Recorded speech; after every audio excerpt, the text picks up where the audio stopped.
আসসালামু আলাইকুম। ফাজলে সাদাকাত হইতে পড়া হইতেছে। ইমাম গাজ্জালী রহমতুল্লাহ বলেন, গোপনে সৎকা করা দিয়া ও খ্যাতি হইতে অনেক দূরে। অপরদিকে হুজুর সাল্লাহ সাল্লামের এরশাদে বর্ণিত হইয়াছে যে, উত্তম সৎকা হইল কোনো অভাবী লোক নিজে পরিশ্রম করিয়া কোনো অসহায় লোককে চুপে চুপে দান করিবে।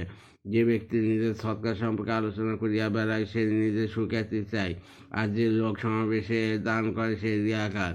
পূর্ববর্তী বুজুর্গগণ গোপনে সৎকার করার ব্যাপারে এত বেশি চেষ্টা করিতেন যে তারা উহাও পছন্দ করিতেন না যে ফকিরও জানিতে পারে যে কে দান করিয়াছে।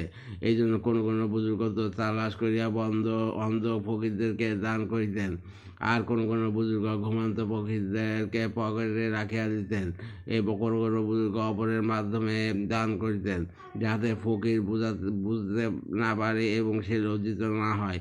মোট করা, যদি সুখ্যাতি ও লোক দেখার উদ্দেশ্য হয়, তবে নেকি বরবাদ ও গুণা অপরিহার্য। আল্লাহ।